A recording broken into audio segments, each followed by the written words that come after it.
특별한 이유 없이 피부가 계속 가려운 경우 그 원인은 무엇인가요? 자, 피부 가려움증의 원인은 굉장히 많아요. 기저질환이 예를 들어서 뭐 당뇨병이 있는 분들 많이 가렵고요. 또 만성 신장질환, 노폐물 배출이 안 되니까. 또는 만성 간질환, 간에서도 노폐물 배출이 잘 안 되니까 이런 경우가 이제 흔하겠고, 그 다음에 또 일부 갑상선 질환에서도 피부 가려움증을 많이 느끼기도 하고, 호르몬 문제 때문에 가려울 수도 있고, 그 다음에 뭐 일부 좀 드물지만 뭐 암이나 이런 것 때문에도 생기는 경우가 있습니다.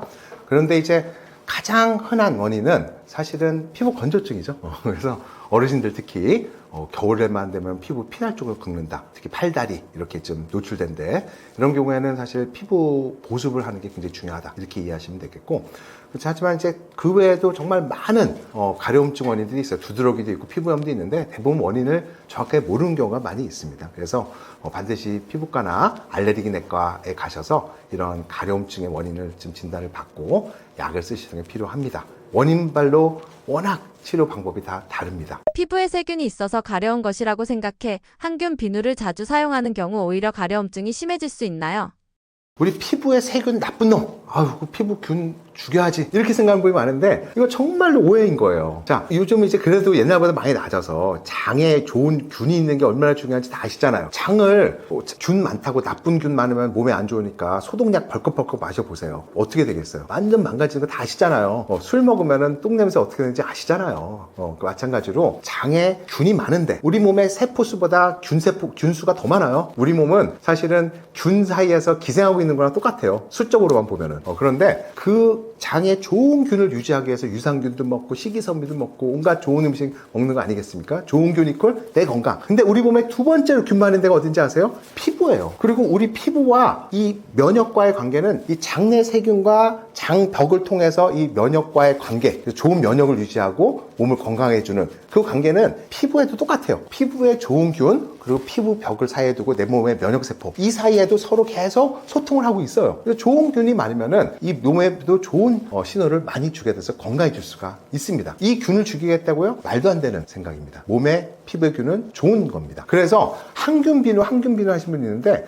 요즘 항균 비누 옛날보다 많이 없어진 거 아세요? 예전에 우리 뭐 데톨 이런 것부터 온갖 항균 비누 엄청 인기 끌었잖아요. 근데 싹 없어졌어요. 요즘 생각해 보세요. 그 이유는 이런 항균 비누가 오히려 인간의 면역에도 안 좋다, 건강에 좋지 않다, 이런 것들이 내 몸의 호르몬에도 안 좋고 환경에도 어떻게 균들을 죽여서 안 좋을 수, 왜냐면 이게 또 나가니. 그래서 미국 FDA에서 이런 비누, 일상생활에 하는 16종의 항균 제품들을 다 금지시켰어요. 그렇기 때문에 시장에 항균 비누가 없어진 거예요. 그 얘기는 피부에 균 죽이는 거 환경에도 안 좋고 나에도 안 좋다. 꼭 그걸 기억해 주시면 좋을 것 같습니다. 자, 그럼 우리 몸의 균은 이제 피부에 어떻게 영향을 주느냐? 우리 몸의 피부를 가장 안전하게 보호하고 건강하게 유지시켜 주는 거는 피부 바깥에 있는 이 산성막이에요. 그래서 우리 피부는 바깥에 피부의 그 보호막이 약산성입니다. 그래서 내 몸의 혈액과 이런 눈물 이런 것들은 중성이라 보죠. 그래서 pH 7.4라고 하는데 우리 피부 표면에 있는 거는 pH가 한 5 정도 돼요. 그러니까 약간 산성인 거죠. 그래야지만 피부가 건강히 유지해주고 피부 장벽을 유지할 수가 있게 돼요. 그럼 그 산성 어떻게 유지하느냐? 세균들이 또 산성 물질을 많이 만들어주고 하기 때문에 내 피부를 보호해주는 거예요. 네, 잘 들으셨어요. 피부에 있는 균들이 내 피부에 가장 건강하게 만들 수 있는 산성 환경을 도와주고 있다. 두 번째로는 내 피부에 가장 좋은 보습제는 판매하고 있는 비싼 보습제가 아니라 내 몸에서 나오는 피지예요. 이 피지 무조건 더러운 기름, 개기름 해갖고 어떻게든 빡빡 해서 뽀득뽀득하게 벗겨내려고 했잖아요. 내 몸에 당연히 유전적으로 피부를 보호해주고 만들어주는 거지. 그래서 인류의 수만 년 동안, 수십만 년 동안 한 번도 인간은 비누를 써본 적이 없잖아요. 이거 100년밖에 안 된 거잖아요. 비누 쓴 게. 언제 했어요? 조선시대 썼습니까? 그럼 그 사람들이 알레르기 아토피가 더 좋고 했습니까? 더 없었어요. 비누 쓰면서 높아진 거예요. 알레르기 아토피 면역 질환이. 그래서 가급적이면 이 내 몸에 좋은 기름을 없애지 않는 게 좋다. 그다음에 이 내 몸에 나온 지방산들이 나오잖아요. 그럼 바깥에 있는 균들이 우리 지방산은 글리세롤이랑 지방산 이렇게 여러 가지 나눠주는데 이거를 분해를 해요. 그래서 더 작은 면역에 좋고 피부에 좋은 작은 지방산을 오히려 더 합성해주고, 이 글리세롤이라는 것들이 역설적으로 또 피부에 가서 보습과 기능을 더 좋게 해주고. 그러니까 쉽게 말해서 우리가 서로 시너지 서로 같이 공생하면서 건강하게 사는 거예요. 나는 피부에 좋은 보습 물질을 내고 그 기름을 세균들은 또 분해해서 산성화도 만들어주고 더 좋은 물질을 줘서 내 피부를 더 건강하게 만들어주고 이러한 게 관계가 있기 때문에 피부의 균은 우리 몸에 필수적이고 피부에 균이 없으면 여러분들 면역도 없고 다 문제가 심각하게 발생을 합니다. 그런데 이거를 우리가 자꾸 강한 비누로 긁어내고 우리가 때밀고 항균 쓰고 절대로 그러시면 면역도 망가지고 건강하지 않습니다. 그렇다면 피부 가려움증을 완화하려면 어떤 제품을 사용하는 것이 좋을까요? 당연히 다양한 피부염에 의한 그런 가려움증 같은 경우는 뭐 피부 제품을 쓴다고 좋아지는 건 아니고 아예 병원 가서 진단을 받고 이제 피부 연막을 쓰셔야 되겠는데 일반적으로 가장 흔한 피부 가려움증은 이제 피부 건조증이거든요. 과도한 비누 사용, 또 어르신들은 이런 기름이 잘 안 나오기 때문에 더 건조해지는 거죠. 그리고 또 뜨거운 물 사용하는 거 이것도 피부 가려움증과 피부 모양을 망가뜨려요. 그래서 피부에 가장 안 좋은 거는 강력한 비누, 과도한 때밀이, 그다음에 뜨거운 물. 그렇기 때문에 이런 것들만 안 하시더라도 가려움증을 많이 도움이 될 수 있다. 그렇게 보시면 될 것 같고 그다음 비누를 매일 사용하신다면은 적절한 보습제가 도움이 많이 되겠죠. 보습제는 크게 세 가지를 보셔야 돼요. 하나는 오일 또는 하나는 로션, 그 다음에 하나는 크림 이렇게 나누는데 우리가 왠지 사람들은 오일이 가장 보습이 좋다고 생각하는데 보습이 오일이 제일 약해요. 그래서 산뜻하고 가벼운 보습, 특히 여름에 땀나고 이럴 때 좀 과도한 보습을 원하지 않고 살짝만 할 때는 오일 제품이나 아니면 묽은 로션을 쓰시는 게 좋겠고 겨울에 피부 건조 너무 심하다 이럴 때는 이제 크림 제품을 쓰는 게 도움이 많이 될 것 같습니다. 그리고 이제 이러한 그 제품들 중에 이런 피부 진정이나 피부 염증을 좀 좋게 해주는 성분들이 많이 있어요. 그래서 예를 들자면은 비타민 B5, 나이아신아미드죠. 이런 것들이 포함되어 있는 제품이라든지 또는 비타민 B5를 만들어주는 전구체인 판테놀이라는 게 있어요. 판테놀 우리 뭐 예를 들어서 약국사는 비판텐 이런 제품이 있잖아요. 애기 기저귀 때도 쓰고 비판텐 같은 경우도 비타민 B5를 만들어주는 건데 보습도 되고 진정도 되고 하는 거기 때문에 이런 판테놀 성분이 있는 것도 피부 진정과 가려움증에 도움이 많이 될 수 있겠고요. 그 외에도 여러 가지 그 뭐 시카 제품이라든지 뭐 아줄렌이라든지 다양한 기능성 성분들이 있는 것들이 이런 피부 진정과 완화에 도움이 될 수 있습니다. 그렇지만 이제 가장 보습제의 중요한 성분은 뭐냐면은 세라마이드제예요. 세라마이드. 그래서 만약에 단순하게 그냥 여름에 비누 많이 쓰고 그냥 피부를 건강하게 유지하고 싶다 그러면 오일이나 약간 로션 바르셔도 되지만 내가 정말로 가렵고 염증 생기고 겨울에 건조증이 너무 심하다 아토피가 있다 이럴 때는 꼭 세라마이드라는 성분이 들어있는 보습제를 필수적으로 쓰시고 나머지들은 이제 거기에 보조적으로 좋은 제품에 따라 다양한 것들을 쓰시면 될 것 같습니다. 저는 기본적으로는 아토피 피부염 환자들 쓰는 우리나라에서 만든 아토베리어라는 제품 또는 제로이드 이런 제품들을 이제 쓰고 있습니다. 날씨가 더워 샤워 후 바로 나오는 경우가 많은데 보습제를 꼭 발라야 하나요?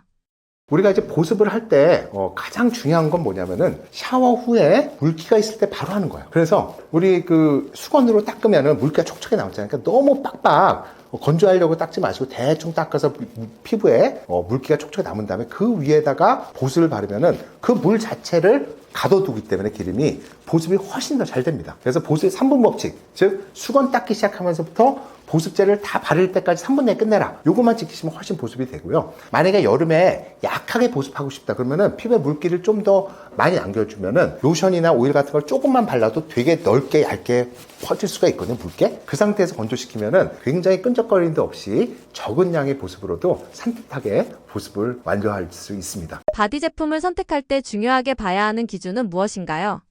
우리가 이제 피부가 이렇게 저는 이제 비누 사용을 권장하진 않지만 저는 물로만 주로 샤워를 합니다. 그래서 물로만 할 때 특히 기름 많은데 귀 뒤, 목 뒤, 겨드랑이, 가슴 위, 등 위 이런 데 하고 사타구 이런 데를만 물로 해서 잘 문질러서 떼주시면은 냄새도 없이 잘 관리할 수가 있는데 이제 그것도 이제 뭐 기분이 안 좋으시면은 비누를 쓰시면 되고요. 비누를 쓰실 때 저는 가장 중요하게 생각하는 것은 바로 약산성 비누입니다. 그래서 대부분의 아토피 피부염 환자들 나온 것들은 다 약산성이에요.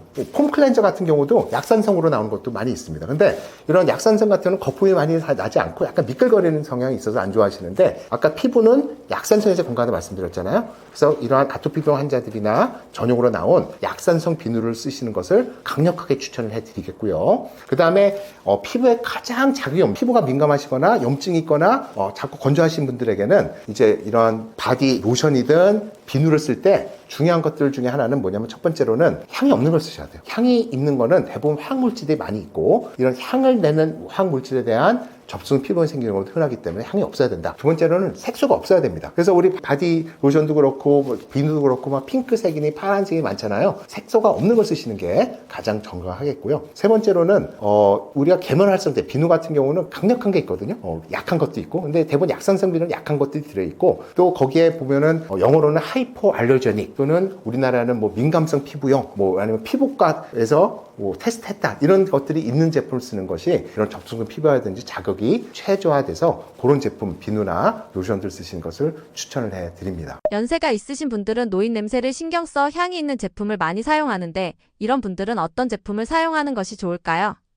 노인 냄새라는 건 뭐냐면은 이제 나이가 들면서 내 몸에 약간 기름이 나오잖아요. 이런 것들이 산화가 돼요. 그러니까 기름이 산패가 되는 거죠. 산패가 되면은 그게 냄새가 나요. 그래서 특히 어떤 성분이 제일 중요하냐면은 우리가 물질 중에 노넨알데하이드라는 물질이 있어요. 우리가 그래서 노넨알 이렇게 부르는 건데 그런 지방 기름 성분이 이게 쉽게 산화가 되면서 냄새를 유발합니다. 그게 이제 소위 말해 노인 냄새 또는 뭐 남자들 우리가 중년 남성 이상의 호레미 냄새 이렇게 부르는 것들이나 그런 냄새인데 이런 것들이 이제 심한 분들은 대부분 이제 비누로 아까 귀 뒤, 이런 목 뒤 이런데 이렇게 약산 비누로 이제 잘 닦으시면 될 것 같고요. 그런데 이제 중요한 것들을 이게 지방산이 산화가 되면서 생기는 거기 때문에 항산화 물질이 많은 식품을 섭취하는 것들이 냄새에 많이 도움이 돼요. 그래서 이런 노인 냄새나 호레미 냄새도 사실은 건강한 식단을 하시는 분들에게는 잘 안 나는데 대부분 좀 경제적으로 어렵고 그렇기 때문에 다양한 건강한 식단을 못 드시면서 혼자 계신 분들에게 이런 냄새가 나는 경향이 많이 있어요. 그래서 분명한 거는 항산화 물질이 많고 적음에 따라서도 이러한 어르신들에게 노인 냄새가 나고 안 나고가 중요한 역할을 합니다. 왜? 아까 기름이 산패가 되기 때문에 산화가 되기 때문에 냄새가 날 수 있는 거거든요. 그래서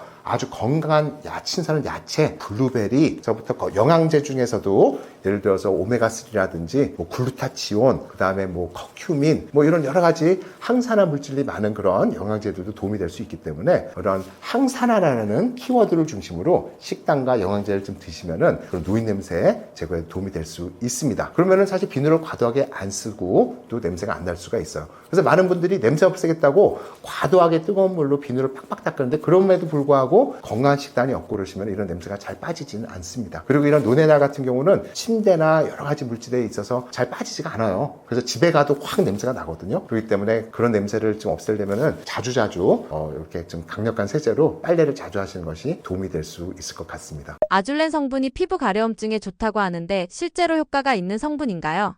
그래서 이제 아줄렌 성분이라는 거는 이제 최근에 뜨고 있는 피부염이나 진정 효과가 있는 그런 물질이라고 보시면 되고요. 그래서 뭐 예를 들어서 시카, 우리 피부 진정에 가장 유명한 거는 뭐 시카 이런 거 있죠. 또 병풀, 추출물 이런 것들도 있고, 그다음에 아줄렌도 최근에 나오는 그런 대표적인 성분이고, 아줄렌 같은 경우는 이제 캐모마일 있죠. 국화과인데 캐모마일에서 나오는 성분이라고 보시면 되는데 사실 이게 캐모마일 이만큼밖에 안 나와서 되게 비싸요. 그래서 효과는 굉장히 염증 없애는데 진정에 보습에 굉장히 도움이 많이 되는데 좀 고가의 그런 성분이기 때문에 대부분은 이제 천연 아줄렌은 우리가 대부분 상품 보면 조금만 섞고요. 그 다음에 대부분 인공적으로 만든 과이아 아줄렌이라는 그런 인공적인 아줄렌을 많이 섞어서 씁니다. 그래서 효과는 분명히 좋은데 이런 것들이 있으면 분명히 뭐 피부 완화에 좋죠. 그런데 이런 복합적으로 있는 것도 굉장히 많이 있습니다. 근데 이제 아줄렌을 쓰실 때 주의할 점은 이게 국화과 캐모마일에서 나오는 성분이기 때문에 가을철에 알레르기 비염 있죠? 가을철에 국화꽃 알레르기 있거나 꽃가루 알레르기 분들의 일부에서는 바를 때 오히려 더 가렵거나 알레르기 반응이 생기는 분들이 있기 때문에 그런 경우만 빼고 하시면은 뭐 아줄렌은 굉장히 피부 가려움증에도 충분히 도움이 될 수 있다고 생각을 합니다. 비염은 완치가 가능한 질환인가요? 아니면 평생 관리해야 하는 질환인가요? 우선 비염은 완치하는 병은 아닙니다. 근데 솔직히 세상에서 완치되는 병이 뭐가 있겠습니까? 사실 세균 감염돼서 항생제 먹고 좋아지는 거 빼고는 다 관리하고 또 아니면 저절로 좋아지는 거긴 한데요. 약물로 완치되는 병은 사실 세상에 거의 없긴 합니다. 근데 비염 같은 경우는 뭐 고혈압, 당뇨 뭐 이런 것처럼 만성적인 질환입니다. 코에 염증이 있는 어떻게 보면 내 몸의 체질이라고 봐야 되거든요. 그래서 그 원인에 따라 뭐 좀 다르긴 해요. 알레르기 비염도 있고 알레르기와는 관련 없는 만성 비염도 있고 그 다음에 또 구조적으로 코가 안쪽이 휘어 있거나 안에 구조적인 문제가 있어서 생기는 어떤 그래서 코막힘과 비염이 생기는 경우도 있는데 그 원인과 상관없이 이거는 해결되지는 않습니다. 그래서 장기적인 약물 치료 또는 구조적인 문제가 있으면은 수술적 치료가 있어야지만 치료가 될 수 있다고 생각을 합니다. 구조적인 문제일 경우 수술을 해야 될 수 있다고 하셨는데 복잡하거나 위험한 수술인가요? 뭐 복잡하거나 그러진 않습니다. 사실 내시경을 넣어서 코에 보통은 대부분 수술하기 때문에 많은 병원에서는 당일 수술하고 당일 퇴원하기도 하고요. 외래에서 관리가 되기도 하니까 너무 크게 걱정 안 하셔도 되는 수술입니다. 그래서 이게 이제 가운데 비중격이라고 하거든요. 양쪽 코 사이를 가는 벽이 있는데 이게 휘어갖고 막 꾸불꾸불 어긋나 있는 경우가 많이 있어요. 그런 경우에는 한쪽은 S자로 굽어져 있으면 이쪽이 막히고 이쪽은 또 이쪽이 막혀서 양쪽 다 막힐 수도 있고 한쪽만 막힐 수도 있는데 이런 경우 이제 가운데 벽을 똑바로 펴주고 잘라내고 하는 수술을 하면은 정말 이거는 뭐 완치 가능하게 치료가 될 수 있겠고요. 또 원래 알레르기 비염이나 만성비염 어렸을 때 쭉 오래 있었어요. 그렇게 되면은 코에 점막이 두꺼워집니다. 우리가 염증이 우리 아토피 비염 생각해 보세요. 이 피부가 빨개지면은 염증 오래되면 어떻게 코끼리 가죽처럼 두꺼워지고 노화되고 이러는데 코 안도 똑같은 거거든요. 그럼 그게 점점 점막이 두꺼워져서 이대로 굳어버리고 또 그 점막만 자르는 게 아니라 그 밑에 뼈까지도 막 자라게 만들어요. 그러면 뼈도 두꺼워지고 우리가 이러면은 맨 밑에 우리가 이제 선반 같은 게 3개가 있는데 맨 아래쪽 선반 하비갑계라고 합니다. 이게 이따만큼 커져요. 뼈가 점막도 두꺼워지고 그러면은 그게 꽉 막혀버리면 아무리 약을 써도 해결이 안 됩니다. 그래서 그런 경우에는 이제 그 뼈도 깎아내리기도 하고 바깥쪽으로 밀어버리기도 하고 점막을 저희가 이제 다 칼로 긁어내요. 두꺼워진 그러면은 그 안에 얇고 새로운 살이 자라나거든요. 얇게 그렇게 해서 이제 코를 뻥 뚫어주는 그런 수술을 하게 됩니다. 그래서 어렵지 않은 수술인데 문제는 이제 애초에 구조적 문제만 있을 경우에는 수술하면 끝인데 원래 비염이 있었다. 알레르기 비염이든 만성 비염이든 그게 오래돼서 두꺼워져서 문제가 있다. 그러면은 수술로 하면은 일시적으로 뻥 뚫어지지만 그 염증 체제는 바뀌는 게 아니거든요. 그렇기 때문에 그 뒤로도 꾸준한 관리가 필요합니다. 그래서 제가 알레르기 비염과 만성 비염 때 가장 좋은 치료 매일 다른 곳에서 많이 말씀드리지만 바로 비강 분무 스테로이드입니다. 그래서 이렇게 이제 뿌리는 스프레이거든요. 보이시죠? 이렇게 돼 있는데 이렇게 스프레이가 약국에서 파는 약들이 있어요. 그건 코를 뻥 뚫어주는 약이거든요. 그거는 혈관을 수축시켜서 일시적으로 부어있는 점막을 쪼그라뜨리는 거예요. 이거는 치료라기보다는 그냥 임시로 코를 뻥 뚫어주는 기분 좋게 해주는 약이다. 이것도 오래 쓰면은 코가 더 부어오르고 중독돼 버릴 수가 있는데 굉장히 몸에 안 좋습니다. 그렇기 때문에 약국에서 파는 그런 코를 뻥 뚫어주는 약들은 우리가 항우려제라고 하는데 이런 약들은 약사 선생님 보통 뭐 일주일 이내로만 쓰세요 이렇게 말씀드리는 그 말이 맞아요. 그래서 그거는 감기 걸렸을 때 너무 힘들 때만 가끔 쓰시는 거고 원래 비염이나 만성 비염이 알레르기 비염이 있는 분들은 그 약은 최대한 안 쓰는 거고 이렇게 처방받는 비강 분무 스테로이드라는 약을 꾸준히 매일 쓰시면 되고요. 그런 경우에는 장기적으로 코가 두꺼워지는 것도 예방되고 오늘 하루하루 증상, 코골이, 코막힘도 개선시킬 수 있는 가장 좋은 약이라고 볼 수 있습니다. 그런데 이 비강분 스테로이드를 스테로이드라는 이름 때문에 위험해서 안 쓰는 분들이 있어요. 이거 처방하면은 제가 아무리 안전하다고 그렇게 말씀드려도 그래도 위험하다고 코에 구멍 뚫린다고 망가진다고 가끔 쓰는 분이 있는데 절대로 그러시면 안 됩니다. 그래서 이런 코의 비강분 스테로이드 같은 경우는 몸에 흡수가 안 돼요. 제가 한 병 이거 지금 원샷 뻘꺽 삼켜도 몸에 흡수될 때 간에서 99% 이상 분해서 없어지기 때문에 전신 부작용이 없고요. 수많은 연구 결과에서 이거를 장기적으로 사용했을 때 코가 오히려 더 건강하게 유지된다. 아까 제가 염증을 조절 안 하면은 흉터가 생기고 두꺼워지고 망가지는 말씀드렸잖아요. 그거를 건강히 유지시켜주는 거예요. 그렇기 때문에 이건 꾸준히 써야 된다. 그리고 이거의 목표는 항상 제가 말씀드리지만 증상이 없을 때 쓰라고 드리는 거예요. 황당하시죠? 네, 잘 들으시는 거 맞아요. 증상이 없을 때 쓰라고 드리는 겁니다. 즉 무슨 얘기냐면은 양치질 생각해 보세요. 양치질 잇몸병 있을 때 쓰라고 하나요? 없을 때 없으라고 하는 거잖아요. 세럼 에센스 토너 바르는 거, 뭐 보습제 피부 트러블 있을 때 하는 건가요? 있을 때 해도 돼요. 그렇지만 기본적으로는 없을 때 계속 건강하라고 하는 것처럼 어차피 비염이 예를 들어서 1년 내내 있다든지 아니면은 환절기 몇 달 있다. 그런 분들은 이거를 그동안에 몇 달 또는 1년 내내 꾸준히 증상이 없을 때 계속 없으라고 써줘서 코의 건강함을 유지하려고 하는 겁니다. 부작용 없으니까 믿고 처방을 꼭 받아서 꾸준히 쓰시길 바라겠습니다. 가습기를 사용하지 않고도 실내를 건조하지 않게 유지할 수 있는 방법이 있다면 무엇이 있을까요? 가습기를 사용하지 않고 실내를 건조하지 않게 유지하는 거. 굉장히 좋은 거죠.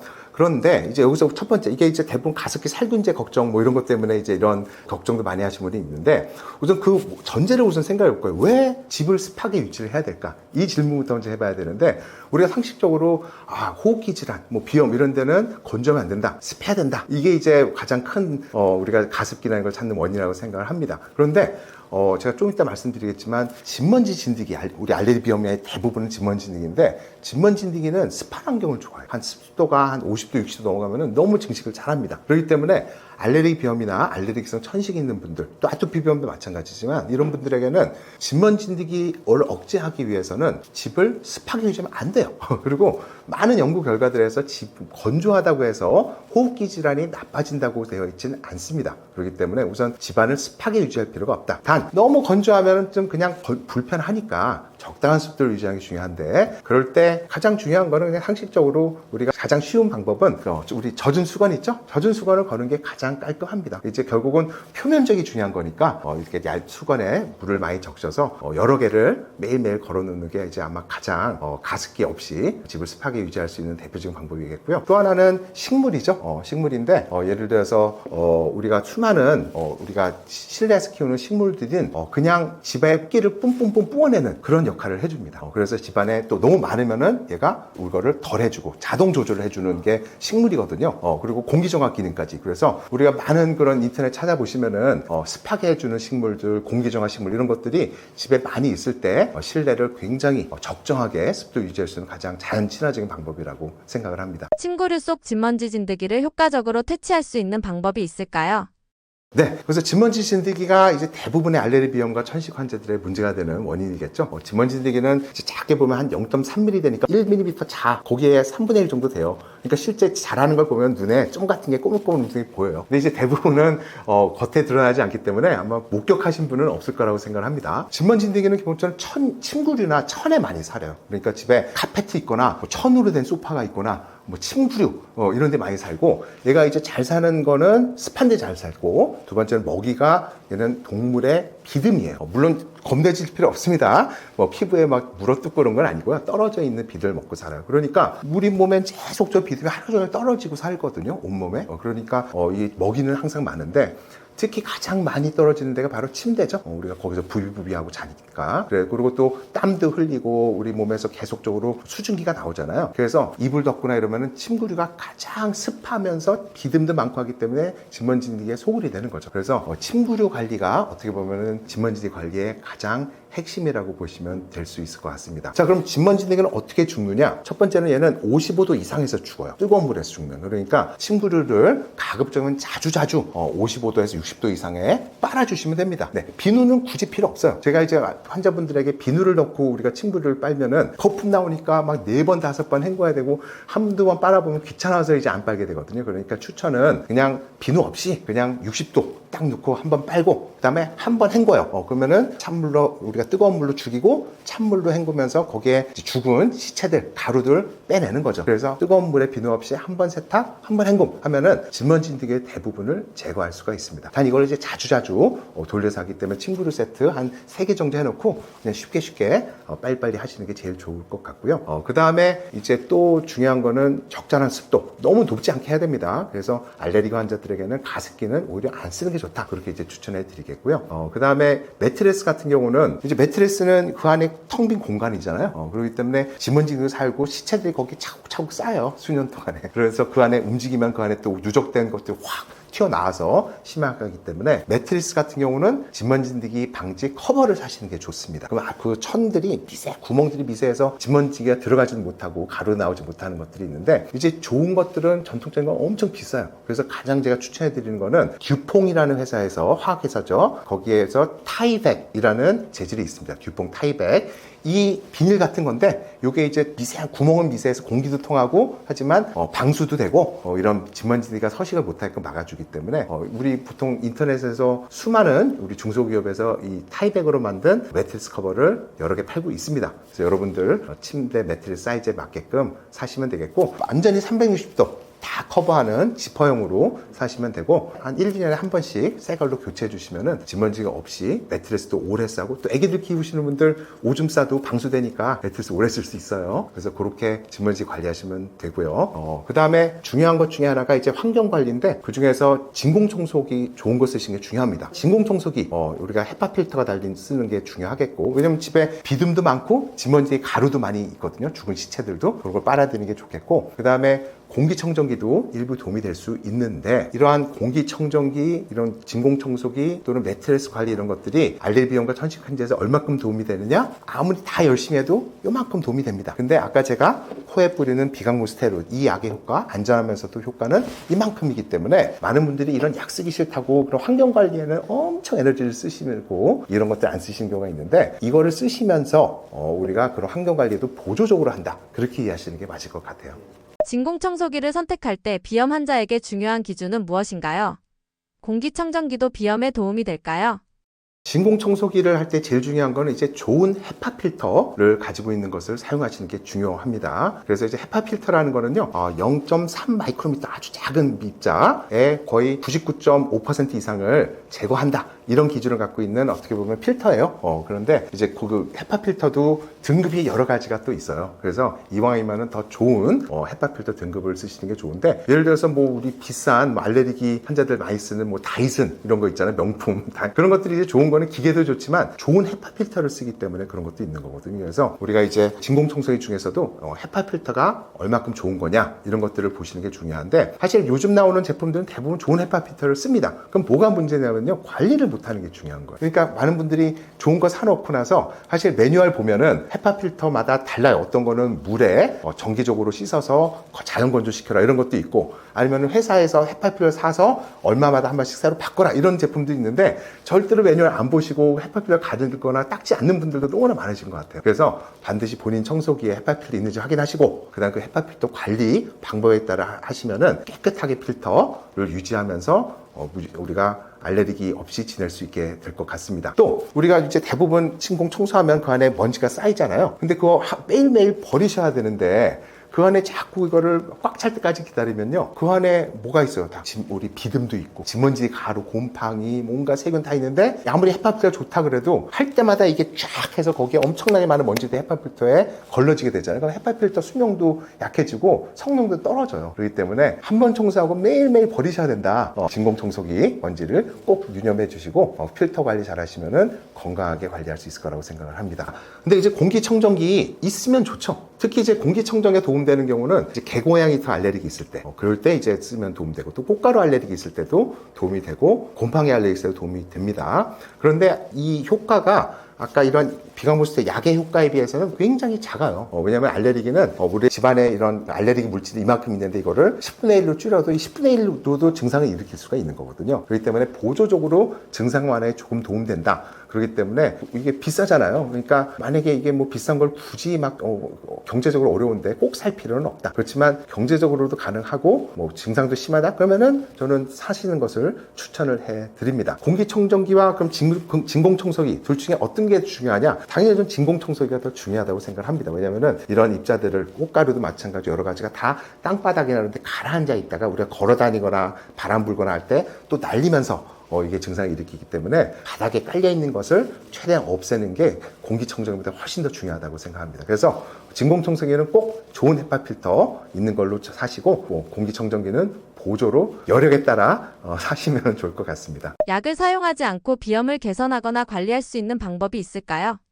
우리가 이제 비염은 사실 아까 종류가 여러 가지라고 말씀드렸어요. 우선 알레르기 비염, 진먼지, 꽃가루 이런 것들은 어떤 원인 되는 물질이 노출됐을 때 난리가 나는 거죠. 그래서 이런 알레르기 비염 같은 경우는 아까 환경 관리, 청소라든지 침구류 관리 이런 것들을 아니면은 어떤 특정 상황을 피하든지 그런 것들이 이제 중요하겠고요. 네, 만성 비염이라는 게 있거든요. 이건 알레르기가 무관하지만 비슷한 게 있어요. 예를 들어서 혈관 운동성 비염 이런 경우는 이제 뜨거운 거나 매운 거 먹거나 아니면 온도 변화 심할 때, 외출할 때, 에어컨 바람 쐴 때 이럴 때만 이제 물 좀 줄줄 내리는 분도 있거든요. 이럴 때는 사실은 뭐 다른 방법은 없고 항콜린제 스프레이라는 걸 써야 돼요. 그래서 그건 약금을 치료해야 되는 거지만 예를 들어서 그 외에 또 다른 만성 이유 없이 코 붓고 염증이 있고 이런 분들은 많은 경우는 우리 원인을 잘 몰라요. 근데 그 중에서 상당 부분은 미세먼지, 대기오염, 주변에 있는 여러 가지 향 있죠? 냄새, 그 다음에 화학물질, 이런 것들이 이제 염증 일으키기도 하고, 어떤 경우는 스트레스, 호르몬 변화, 생리, 이런 것 따라서도 이게 달라질 수가 있거든요. 그렇기 때문에 이제 만약에 약물 없이 도움이 받을 수 있다는 건 뭐냐면은 어떤 주변 환경을 깨끗하게 하는 거죠. 집에 향 같은 거, 냄새나는 어떤 집에 뭐 퍼퓸 같은 거라든지 우리 뭐 향나는 물질들을 최대한 없애고, 그 다음에 너무나 막 새 가구들 있잖아요. 새집 증후군 이런 환경에서 좀 피하셔서 좀 오래된 가구라든지 그런 환경에서 지내는 것도 도움이 될 것 같고, 그 다음에 공기청정기도 그런 경우에 좀 도움이 될 수 있다 이렇게 생각이 되고, 또 식단으로는 이제 굉장히 좋은 항산화 물질이 많은 야채라든지 식품들, 뭐 블루베리라든지 이런 건강한 식단을 하는 것도 이런 염증을 없애는데 좀 도움이 될 수 있지 않을까 생각을 합니다. 그 다음에 이러한 온도 변화가 많이 심할 때 아까 혈관성 비염은 콧물이 나니까 가급적이면은 막 에어컨이나 뭐 이런 것들을 너무 세게 틀지 않고 우리 선풍기도 직접적으로 얼굴에 닿지 않게끔 조절하시는 것이 콧물 예방에 도움이 될 걸로 생각을 합니다. 알레르기성 비염과 만성 비염은 어떤 점에서 다르고 각각의 관리법은 어떻게 달라야 할까요?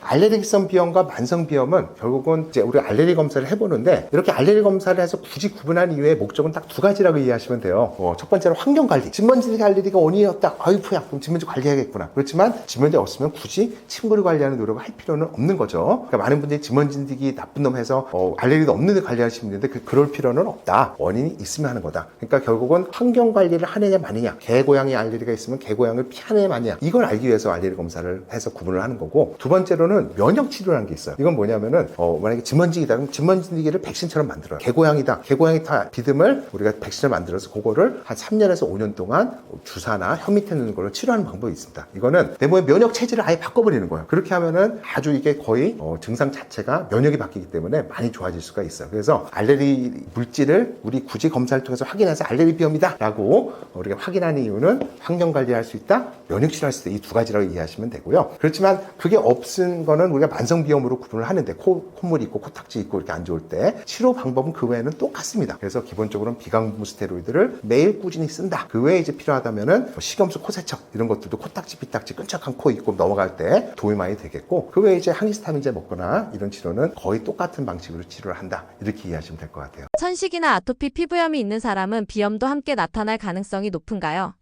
천식, 아토피 비염, 비염은 다 세트예요. 우리가 이거를 알레르기 행진이라고 합니다. 그래서 우리가 이 알레르기에서 쭉쭉 행진하다 점점 다른 걸로 발전해 간다, 이렇게 보시면 되는데, 이제 가장 흔한 거는 아기 때 태어나자마자 영유아 때 가장 먼저 생기는 거는 바로 식품 알레르기와 아토피 피부염입니다. 이게 이제 세트로 같이 오는 경우가 많이 있어요. 그래서 이제 어릴 때 이렇게 생기고, 그런 친구들이 나중에 자라다 보면은 이제 유치원, 초등학생 됐을 때 천식이 또 생겨요. 그래서 막 쌕쌕거리고 감기 걸리면 숨차고, 그러다가 걔가 점차 크면서 비염도 생깁니다. 그래서 대부분 순서는 다마다 다르지만 아토피 비염, 식품 알레르기, 천식, 알레르기염 이런 식으로 순서를 생기는 게 많고, 제가 그 환자입니다. 그래서 저도 이 모든 것들을 다 갖고 있고 지금도 천식 비염을 갖고 있는 상태에서 분명히 같이 올 수가 있습니다. 근데 여기서 한번 꼭 이거 기억해 보시면 좋은데, 왜 아기 때 식품 알레르기와 아토피 비염은 같이 오는 경우가 많을까? 그 이유는 우리 이 알레르기 물질이 내 몸에서 이거를 이제 나쁜 놈으로 착각해서 생기는 거거든요. 진먼지든 우유든 이런 것들이 내 몸에 들어와도 아무 문제가 없잖아요. 근데 이거를 뭐 기생충이나 균처럼 내 몸의 면역이 착각해서 들어올 때마다 공격해서 염증이 일으키는 건데, 그게 왜 생기냐면은 이 피부를 통해서 이게 들어올 때 생기는 거예요. 무슨 얘기냐면 애기들 피부도 약하잖아. 근데 거기다 우리 어머님들이 아기 때 어떻게 해요? 우리 역사적으로 한 번도 안 해본 거를 최근 100년 동안 하고 있어요. 뭔지 아세요? 애기들 비누로 팍팍 닦는 거, 뽀드득뽀드하게. 그럼 여기를 애기 태어나니까 약한 애들을 여기에 건강한 사람 기름이 있고 이게 피부를 보호하고 있는데 비누를 싹 벗겨내. 그럼 피부에 투과도가 없어지면서 진먼지 진드기, 우유 먹잖아요. 분유 먹으면 우유, 여러 가지 이유식들 이런 것들이 다 피부를 통해서 내 몸으로 흡수가 되면은 이 피부에 있는 면역세포들이 절대로 들어오지 말아야 될 것들이 들어온 거잖아요. 지금 비누로 팍팍 닦아서 피부 투과도를 망가뜨려 놨으니까. 그럼 그때 이거 피부를 통해서 나쁜 놈 침입했어. 이놈들 올 때마다 공격해. 현상수배 걸어. 하면서 그때부터는 그거에 노출될 때마다 염증이 생겨 알레르기가 생기는 거죠. 그렇기 때문에 제가 피부 보습에 대해서 따로 한번 말씀드리겠지만, 이렇게 쓸데없이 비누를 많이 쓰고 애기들한테 피부를 건조시키고 이런 것들이 오히려 이런 알레르기의 시작을 유발한다. 그래서 얼마나 이렇게 현대인들이 깨끗하게 유지하고 비누 쓰는 게 미래의 알레르기, 천식 비염을 유발하는지 한번 꼭 고민해 보시고 비누 사용을 좀 최소화하는 게 특히 애기들은 중요하다고 생각을 합니다. 네, 그래서 이런 다양한 알레르기 질환에서 더 자세히 알고 싶으시면요, 권혁수의 알러지 스쿨 유튜브로 오시면은 많은 자료들 제공하고 있고요. 또 전국에 많은 알레르기 내과가 있습니다. 그래서 이런 알레르기 내과에서 진료 보시면은 여러분이 갖고 있는 힘든 점들 다양하게 해결해 줄 수 있을 거라고 생각합니다. 네, 오늘 시청해 주셔서 감사합니다. 안녕히 계세요.